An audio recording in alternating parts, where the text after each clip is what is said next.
सुक्खू भाई को जिस धर्मशाला में सियासी धर्म का कत्ल होता नजर आया था, उस धर्मशाला में अब सियासी जिंदगी की जंग शुरू हो गई है।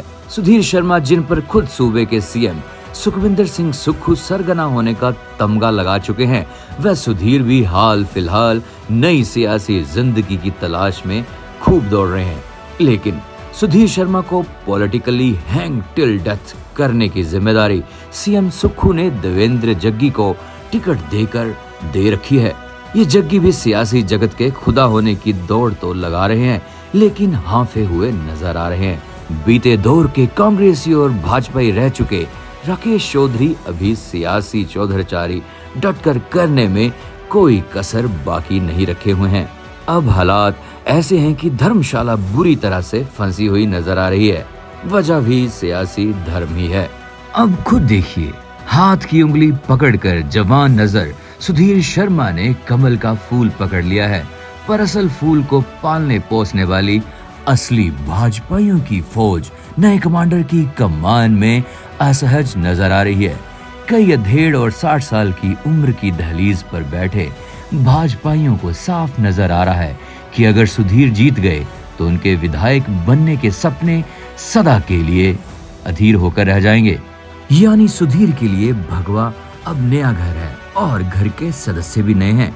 अब हाल फिलहाल का आलम तो ऐसा है कि नई दुल्हन की तरह घर वाले प्रेम तो खूब दिखा रहे हैं, मगर ऐसे ससुर, जेठ, देवर संग जेठानियों, देवरानियों, ननदों की तादाद भी कम नहीं है जो भवें तरेड़ते हुए देख रहे हैं। बहू तो आला कमान से लव मैरिज करके ससुराल आ चुकी है।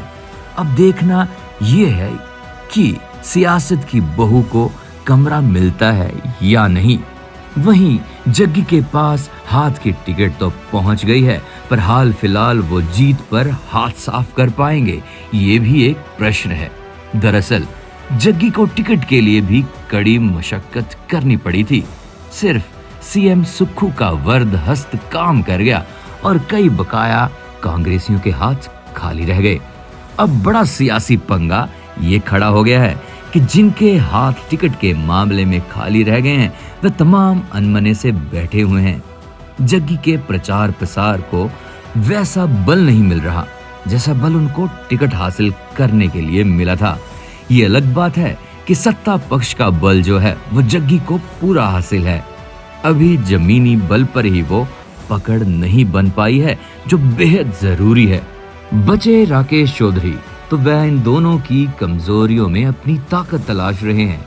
उन्हें उम्मीद है कि अगर कांग्रेसियों और भाजपाइयों ने अपने सच पूरा करने के लिए जोर लगाया और सुधीर जग्गी दोनों को कमजोर किया तो उन्हें ताकतवर बनने से कोई नहीं रोक पाएगा। अब बात करते हैं जनता के मन की। ये भी नेताओं की तरह दुविधा में है। एक बड़ा तबका ये मान रहा है कि दबका बनाए रखने के लिए धर्मशाला को चुनाव में झोंका गया है। ये सही नहीं हुआ है, मामला सही गलत में अटक गया है। वहीं एक तबका ऐसा भी है जो इस दुविधा में फंसा हुआ है कि सरकार बदलेगी या नहीं। सरकार टिकी रही तो भाजपा उम्मीदवार को जिताने का फिर क्या फायदा, और अगर पलट गई तो जग्गी से भी क्या फायदा। बस इसी दुविधा में राकेश अपनी सुविधा को तलाशने में लगे हुए हैं। शायद यही वजह है कि वो सुक्खू भाई का राग भी गा रहे हैं और जयराम के प्यार को भी जाहिर करने में कमी नहीं दिखा रहे। खैर, धर्मशाला उलझ तो गई है। Rishiraj, black and white news.